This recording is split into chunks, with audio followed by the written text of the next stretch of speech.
بسم الله الرحمن الرحیم. سلام و وقت بخیری دارم خدمت شما عزیزان بیننده. باز هم از طریق برنامه پرورش در خدمت شما عزیزان قرار داریم. همان گونه که میدانین پدر و مادر الگوی تمام عیار فرزندانشان هستند و فرزندانشان از هر لحاظ از آنها متأثر می شود. اما گاهن در بعضی از خانواده ها بین پدر و مادر جدایی پیش میاد. این جدایی میتونه جدایی عاطفی باشه، جدایی طلاق باشه یا هم جدایی مرگ و میر یکی از پدر یا مادر. این نوع جدایی چه تأثیری میتونه بالای فرزندان داشته باشه؟ در این برنامه روی صحبت میکنیم. مهمان ما در این برنامه است محترم شعیب سالنگی، مشاور و روانشناس. سالنگی صاحب خیلی خوش آمدید. سلام عرض ادب حضور شما و حضور بیننده های عزیز. امیدوارم روز را تا این وقت و خوبی سپری کرده باشه. سلامت بخیر باشین. سالنگی صاحب، همون گونه که گفتیم یکی از حوادث ناگواری که در زندگی خانوادگی پیش میاد همون جدایی هست. قبل از اینکه روی تاثیرات جدایی بالای فرزندان صحبت بکنیم، میشه در رابطه با خود جدایی پدر و مادر یا جدایی خانم شوهر بگوییم که چند نوع جدایی میتونه باشه و جدایی ها چرا ایجاد میشن؟ خب جدایی ها معمولا به سه نوع می باشه. یکی طلاق هست که به اساس حکم محکمه یا مختلفاتی که میان زوجین می باشه و نمیتونن را حل بکنن و به روانشناس هم مراجعه نمیکنن، این طلاق واقع میشه. یا میگه منفورترین حلال دنیا که طلاق هست. طلاق قطعی واقع میشه، طلاق قانونی واقع میشه از طریق محکمه که یک نوش است. و نوع بعدش طلاق عاطفی هست که در یک سقف زندگی میگذاری، یک سقف زندگی میکنن، هم اینا میر محبت و همدلی و محبت میان زوجین وجود نداره. و نوع سومی که جدایی والدین یا جدایی زوجین واقع میشه این هست که یکی از والدها مثلا نبودشان هست، مثلا فقدانشان هست که به اثر امراض، حادثات یا مرگ اونها وجود نمی داشته باشن در خانواده یا میمیرن دیگه نیستن. و یک نحو دیگه که مثلا این هم نسبتا یکسان هست با نبود والدین، یکی از والدها در خانه وجود داره و یکی دیگرشان هم به یک جای دیگه زندگی میکنن، یعنی دور از خانواده هستن که اینها هر کدامشان تاثیرات نسبتا متفاوت و مشابه بالای تربیه و تعلیم کودک یا پرورش کودک می داشته باشن. اشاره کردیم به طلاق عاطفی. طلاق عاطفی خودش چی هست؟ طلاق عاطفی اونمو طلاقی هست که زوجین زیر یک سقف در یک خانواده زندگی میکنن، با هم زندگی دارن بدون یا در عدم مهر، محبت، عاطفه، همدلی و همراضی میان زوجین یا زن و شوهر. زن و شوهر یک جا زندگی دارن اما بدون مهر، محبت. هر نوع شرایط زن و شوهری را سپری میکنن، هیچ نوع مهر محبتی وجود نداره یا آمیانه بگوییم به نام زن و شوهر هستن ولی هیچ نوع مهر محبت و عاطفه شوهری را تجربه نمیکنن. شاید از یکدیگه خود دلخور هستن، شاید از یکدیگه خود نفرت دارن، به رسم زمانه با هم زندگی دارن، شاید یکی دیگه خود را نمیخواین، به رسم زمانه با هم زندگی دارن که متاسفانه در بیشتر خانواده های افغان همین هست. ازدواج های اجباری یا در روانشناسی برش میگیم ازدواج های انحرافی که تقریبا 15 الی 12 نوع ازدواج انحرافی داریم که یک نوع از این ازدواج را اینها سپری کردن، با هم ازدواج کردن ولی نتیجه چی شده که حالا در یک طلاق عاطفی به سر میبرن. یعنی از خانه که دیگه خود دور نیستن، یکی دیگه خود را قطعا طلاق ندادین، با هم زندگی دارن اما هیچ نوع مهر محبت یا عاطفه زن و شوهری میانشان وجود نداره که میگیم طلاق عاطفی. همین نوع جدایی یا طلاق عاطفی چه پیامد میتونه داشته باشه بالای شخصیت روحی فرزندانشان؟ فرزند الگو میگیره از مادر پدر، بیشتر والدین خود را الگو قرار میده در هر سطح زندگی، در هر مورد زندگی. مهر عاطفه از کی میآموزه؟ از پدر مادر خود میآموزه. اگر مادر مورد احترام پدر قرار میگیره، مورد محبت پدر قرار میگیره، مورد نوازش پدر قرار میگیره، مورد عطوفت و مهربانی پدر قرار میگیره، کودک یاد میگیره که چگونه با دیگران، با خواهر برادر خود در اجتماع در مقابل پدر مادر خود در زندگی آینده خود از این رفتارها استفاده بکنه. برعکس زمانی که فقدان مهر محبت هست در یک طلاق عاطفی به سر میبرن، مستقیم تاثیرگذار از این کودک هست. هر نوع خشونتی که جا رخ میده یا هر نوع بی‌مهری و بی‌عاطفگی که رخ میده بالای کودک است. در تحقیقی که کردن روانشناس ها مادری که زیادتر مورد مهر و محبت و عاطفه پدری قرار می گرفت، یعنی از طرف شوهر خود زیاد مهر و محبت میدید، کودکای اونها آرامش روحی بیشتر را داشتن. چرا اگر ما بیم تحقیق بکنیم یا به ما گفته فروید، پشتیبان اصلی فرزند در کودکی مادرش هست، تکیهگاه اصلیش مادرش هست. همون شکلی که را به دستهای خود میگیره و برش شیر میته، اون همون شکلی را یک کوه فکر میکنه، یک تکیهگاه بر خود فکر میکنه. هر نوع ضربه که بر مادر میبینه کودکی را احساس میکنه و این را به خود جذب میکنه. برعکس هر نوع مهر و محبت و عاطفه را که میبینه بالای روحی کودک، بالای روح روان کودک تاثیرگذار هست. تاثیر منفی میکنه. بود دیگه جدایی که او طلاق باشه یا مرگ و میر باشه یا هم مسافرت ها و نبود یکی از والد باشه، به نظر مامو صورت اصلیش همی است که عملا جدا می باشن. دقیقا این نوع جدایی ها چه تاثیراتی میتونه داشته باشه؟ زمانی که اختلافات دیگه به اوج خود رسید، هیچ راه حلی وجود نداشت. روانشناسا هم میره توصیه میکنن، مثلا وقت میتن، حتی محاکم غیر اسلامی حتی میان به زوجین وقت میتن که یک بار دیگر هم فکر بکنین بالای ازدواج یا رابطه تان میشه که چی شود، دوباره شما با هم توافق بکنین. زمانی که دیگه به حد آخر رسید و طلاق واقع شد، محکمه هم حکم داد، بازی جا فرزندا دیگه یا میره به طرف چی؟ به طرف پدرشان میره یا میره هم به طرف مادرشان.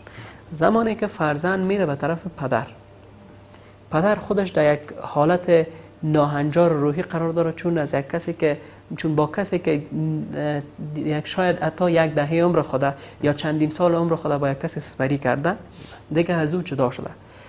در جامعه یک تابو هست برش، مثلا یک تاپه هم زده شده برش که دیگه زن خود را چی داده، زن خود را طلاق داده یا خانم شیره طلاق داده. این میاد در این انزجارهای داخلی درونی خود و اجتماعی و حتی در بین فامیل قرار داره. شاید پدر درگیر است با خود، دیگه فکر بکنیم که چقدر رسیدگی میکنه به چی؟ به کودک خود. در پهلوی از او یک کوه عاطفی یا یک پشتیبان عاطفی که مادر هست دیگه در این خانواده برای کودک وجود نداره. نیاز کودک از این لحاظ مرفوع نمیشه. کودک عقده‌مند به بار میآید، کودک دلسرد به بار میآید، کودک بی‌عاطفه به بار میآید، حتی در ذات یک شخصیت خیلی ظالم می داشته باشه، یک شخصیتی که دیگرها هستن برش دیگه ارزشی ندارن، یک شخصیت اقتدار طلب هست یا اقتدارگرا هست که همه چیز به خود میخواه یا میخواه که همیشه بالای همه چیز اقتدار داشته باشه. چرا؟ تناهلگویی که بزرگ شده فرزند پدرش بوده و حالا پدر اگر به این شکل باشه، در صورت دومش یکی از روانشناسا میگن که زمانی که طلاق واقع میشه و کودک میره به طرف پدر، کودک مانند توپ فوتبالی هست که در میان خانواده پدری میفته. مثلا بین عمه ها هست، بین کاکاها هست، پیش مادر بزرگ هست، پیش پدر بزرگ هست. در صورت دیگهش هم هست که اینا وجود می داشته باشن یا وجود نمی داشته باشن، پدر میره ازدواج بعدی میکنه، خانم جدید میگیره. این خانم اگر تحصیل کرده هست، اگر درک بسیار بزرگ داره، میتونه اونمون نبود یا فقدان مادر اولی تا حدی برای کودک جبران بکنه. اگر کودک در سین خیلی کودکی وجود داشته باشه، گفتن نمیتونیم قطعا که میتونه تمام امی نبود فقدان مادر هستی جبران بکنه، اما تا حدی میتونه ایره جبران بکنه و مهر و عاطفه مادری را برای کودک بده. زمانی هم باز که میای این مادر دارای فرزند میشه و از خود فرزند میداشته باشه و نسبتا توجهش از این کودک کاسته میشه و با اینجا رقابت ها به وجود میاد، باز حسادت ها در اینجا به وجود میاد و کودک احساس تنهایی میکنه که هم تاثیرگذار هست بالای زندگیش، زندگی شخصیش، زندگی اجتماعی و حتی زندگی آیندهش که بازم خودش میاد ازدواج میکنه. اینمی رفتار تاثیرگذار هست.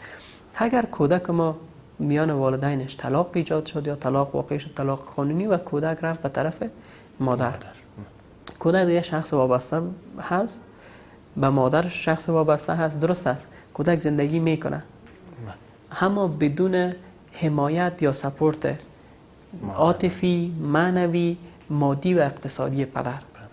فکر بکنین مامانند به بالای یک سقفی هست که دو ستون داره و یک ستون هستی از او مادر هست وجود داره، اما ستون هستی دیگه از او که پدر هست اصلا اینجا وجود نداره. حریصگاه ما در بالای یک سقفی که وجود می داشته باشه، از سمت که ستون هست به سمت که ستون نیست بسیار به ترس و لرز چی میگذاریم، پا میگذاریم. حتی پا نگذاشته حراس از این داریم که مبادا این ستون دیگه به هی سقف بهیسته و سقف دیگه نیست نابود شود.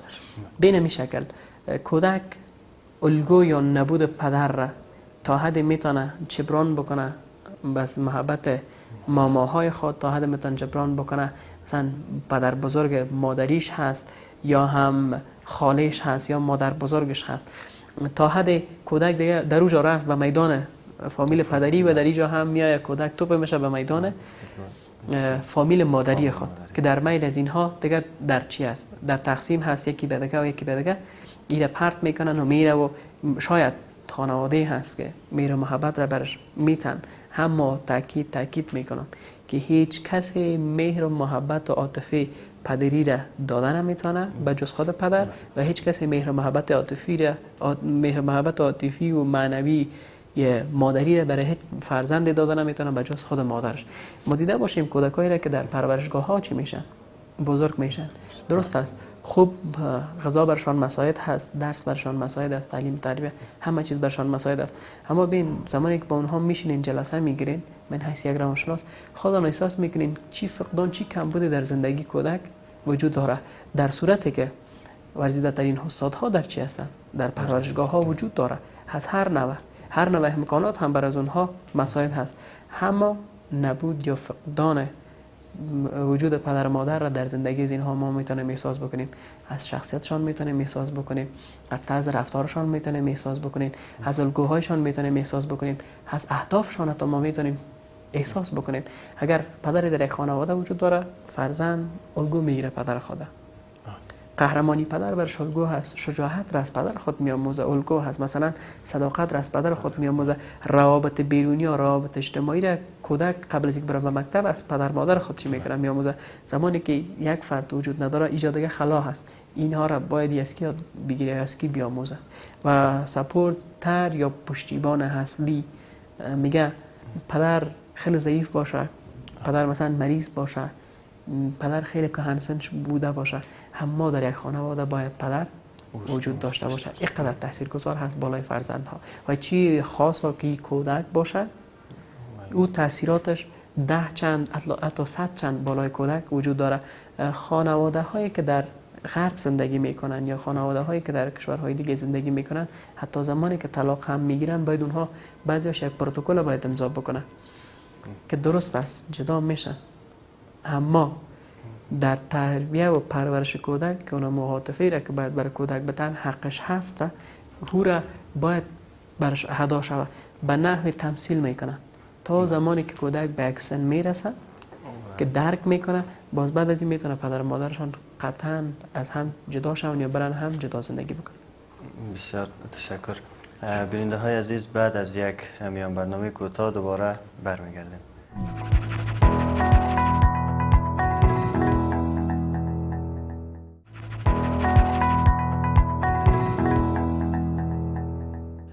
خوش آمدید میگیم شما عزیزان بیننده را به ادامه برنامه پرورش. بس ما در رابطه به پیامدهای منفی جدایی والدین بالای فرزندان بود که در قسمت‌های صحبت کردیم.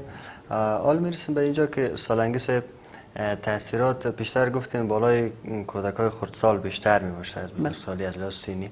اگر لحاظ جنسیتی از لحاظ جنسی بالای دختر و پسر هم تاثیراتش فرق میکنه؟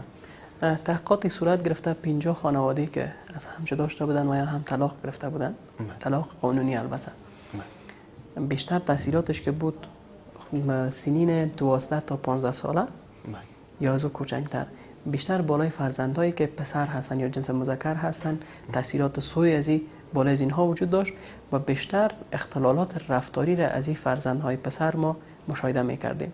تحقیقاتی را که منتشر کردن، یعنی بالای پسرها بیشتر، بالای پسرها جدای والدین یا پدر مادر تاثیرات خیلی زیادتر میگذاره نسبت به خانم ها. علمی روانشناسی که چرا مثلا بالای پسرها بیشتر تاثیر میگذاره؟ امیت تحقیقی وجود داشت بالای 50 خانواده را در فکر میکنم ایالات متحده آمریکا تحقیق کردن که اون از لحاظ پرخاشگری یا رفتار اختلالات رفتاری وقتی که مورد بحث قرار دادن از 50 خانواده را و کودکایی که بودن که در میان سنین 12 تا سنین 15 سال وجود داشتن، بیشتر تاثیراتش را از فرزندهایی که پسر بودن اینها گرفتن.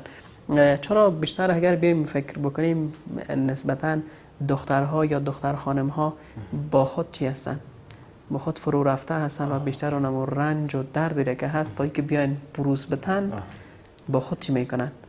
با خود میخواین کنار بیاین و یا هم با مادر چی کنن؟ آستانه تحملشون از لحاظ روانی بیشتر است از درد و تحمل را بیشتر نسبتاً چی میتونن؟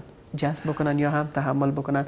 و چرا پسرها فکر میکنن امی نبود یا فقدان یک چیزی را ما میتونیم بیشتر در پسرها مشاهده بکنیم به خاطر از اینکه بروز میتن اون بیشتر بیرونگرایی که وجود داره در از اونها یا مو حالات رفتاری را که میتونیم مشاهده بکنیم شاید تحقیق هم بر از این حساس بوده باشه. نظرتون برعکس نیست و به خاطر بیشتر مثلا از لحاظ مرگ و میر ببینن که میگه خانم ها عمری درازتر می داشته باشن و علتش هم این است که از لحاظ روانی میتونن بیشتر با خود کنار بیان یا هم مثلا لحاظ برعکس از لحاظ مرض میگه بیشتر خانم ها مریض میشن و در حالی که مردا کمتر مریض میشن.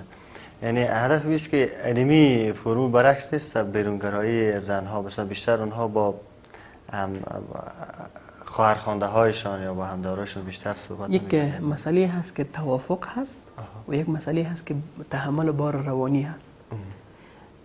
تحقیقی که صورت گرفت بار روانی جدایی والدین بالای فرزندهایی که کودک بودن بیشتر بود. چرا از اینها پرخاشگری مشاهده کردن؟ بیشترین اختلالات رفتاری را از کودک هایی که مذکر بودن یا از کودک هایی که پسر بودن از اونها مشاهده کردن. یعنی بروز دادن اونمو پیامدها را در رفتار خودشان. از دختر خانم ها قدر مشاهده نکردن. توافق پذیری از اینا بیشتر است از پسرها کردن. خب حال پدر و مادری از هم جدا شده یا هم به یک نوعی مثلا از هم دور هستند و میفهمن که اینمی جدایی و دوری خواهی بالای فرزندان تاثیر داره فرزندانشان و این هم معلوم دار هست که هر پدر و مادر فرزند خود دوست داره و نمیخواد که سردوچار این حاسب های شبکه پیشتر رو زیاد کردین. حال چگونه از تاثیرات منفی از این بکاهن؟ یعنی چه قسم همین تاثیرات منفی را کنترل بکنن که حداقل با او تاثیرات به حد اکثرش نرسن، تمام تاثیراتی که بیشتر یاد کردیم بالای فرزندان واقع نشد. خب فامیلایی که یا دوستایی که ما برنامه ما رو میبینن یا برنامه ما رو مشاهده میکنن میخوام یک مطلب را برشان بگویم که پیش از اینکه اینمی جدایی یا طلاق اتفاق بیفته و شما هم فرزند دارین کودک دارین بیاین یک بار دیگر دو بار دیگر فکر بکنین فقط با آینده فرزندانتان. شاید بعداً پشیمان شوین اما پشیمانی دیگر سودی نداره. شاید شما بتونین تحمل بکنین جدایی را، شاید به نفع شما بوده باشه، شاید شما خود را راحت احساس بکنین یا شاید حقده هایی که در دلتان وجود داشته باشه اونها دیگه فروکش بکنن. اما شما میایین آینده کودک‌ها یا فرزندانتان دیگه به تباهی میکشین. باز هم زمانی که جدایی اتفاق میفته اگر پدری یا مادری وجود ندارن یا خدای نخواسته میمیرن، اگر با پدر هست یا اگر با مادر هست کوشش میکنن ایجاد دیگه خود را قربانی بسازن. متاسفانه در افغانستان ما که وجود داره مثلا مادر یک روز برای ما قسم میکرد گفت 3 فرزند دارم و شوهرش هم در جنگ های 40 سال اخیر دیگه شهید شدن یا مهوا شدن. گفت روز تا شام کار میکنم زحمت میکشم فرزندهای خودم را رساندیم تحصیل کردن مثلا به جای رسیدن و خودش هم خیلی چی شده کهنسن شده. گفت من قربانی دادم. خودش را یک چی احساس میکرد؟ خودش را یک قهرمان احساس میکرد. یک دیدگاه که در افغانستان وجود داره میخوایم میره خیلی به صراحت بگوییم درست است مادر عزیز شما قهرمان هستین برای کودکتان یا برای فرزندانتان که بود خیلی کار کردین اما خودتان را قربانی کردین زندگی خودتان را هم نیست و نابود کردین یا به فناه دادین زندگی دیگه به آخرش نرسید. چی میشد که یک جایگزینی را برای پدر از اینها می آوردیم به وجود می آمد؟ مثلا خیلی مردهای صادقی وجود داره خیلی مردهای قهرمانی وجود داره شاید هیچگاه مانند پدر و ولیشان برشان نمی شدن اما نیازهای شما هم پوره میشد، زندگی عاطفی شما هم تکمیل میشد و اینمی فرزندها هم در زمان کودکی چون پدر خود از دست داده بودن یک حمایتگر میتونستن داشته باشند. و در شیوه بعدیش خود پدر مادر هست که خیلی زیاد تاثیرگذار هست که هم پدر میآید مادر میشه برای کودک و هم مادر میآید هم نقش پدری را ایفا میکنه و هم نقش مادری را پیامدها را می داشته باشه، اما میتونن تا حد کاهش بدن و در اینجا نقش بیشتر یا نقش حمایتگرانه دیگری که میتونن داشته باشن در سطح خانواده هست که از پدر باقی مانده یا خانواده هم هست که از مادر باقی مانده. اگر طلاق رخ میده، طلاق عاطفی رخ میده، چون باز یک جامعه مثل افغانستان و یک جامعه وجود داشته باشه، این کاملا یک تابو هست. اونها را یک تاپه هم بالایشان میخوره. این طرف بدگویی ها شروع میشه. اینا شروع میشه. اما خداوند را شکر بگوییم که ما شکر مسلمان هستیم و اگر فقدان یا نبود پدر مادر به اثر مرگ هست دیگه، اما حمایت های عاطفی و حمایت های اجتماعی و حمایت های خانوادگی فامیلی از داخل فامیل تا سطح اجتماع دیگه آغاز میشه بالای به همین کودکا و همین فرزندها. حتی ارشادات دینی ما هست، کسی که یتیم هست، چی پدر نداره و یا همچی مادر نداره، کسی که را پرورش میده در روز قیامت با پیامبر اشاره میکنه به دو انگشت خود که با ما به این شکل میباشه. این ارشادات دینی هم وجود داره در جامعه و ما فرهنگ افغانی خود ما هم وجود داره. بیشتر کوشش میکنن حمایت ها را بالای از اینها داشته باشن. در سطح عاطفی برشان حمایت میشه، در سطح تحصیلی برشان حمایت میشه، حمایت های اجتماعی برشان میشه، مالی و اقتصادی حمایت میشه که تا حد میتونن این پیامدها را کاهش بده. البته در صورتی هست که فقدان نبود یکی از والدین هست یا مرگ میرشان، ولی طلاق نسبتا دیگه در جامعه متفاوت هست. باز هم متاسفانه به خیلی از خانواده هایی هستن که چون جدایی برشان اتفاق افتاد، شوهر رفت دیگه خانم برای خود گرفت، فرزند هم مثلا امروی مادر چون خودمند است در داخلش در مقابل شوهر خود یک کودک را رها میکنن. این قضای واقعی شده در افغانستان. کودک را رها میکنن برای فامیل خودشان و اونها هم میرن دیگه شوهر میکنن، کودک در میدان میمونه که کی را پرورش میده، کی نیازهای را برآورده میسازه، این دیگه مبهم یا نامعلوم هست. شاید خانواده مادر. نکته که خیلی شاید اینجا مهم باشه این است که طفل که وقت تولد میشه هیچ انتخاب و اراده بر تولدش نداشته و هیچ کس از پدر و مادر نخواسته که ما به دنیا بیاد. یا حال هم از لحاظ اخلاقی و انسانی و هم از لحاظ شرعی اینا مسئول هستن در قبال این فرزندی که تولد میشه. یک نکته دیگه که گاه هم در جدایی ها دیده میشه این است که پدر یا مادر امو نزاها و یا امو نفرتی را که به طرف مقابل داره او را انتقال میتن به فرزندایشان. این هم میتونه خیلی تاثیر منفی داشته باشه. دقیقاً.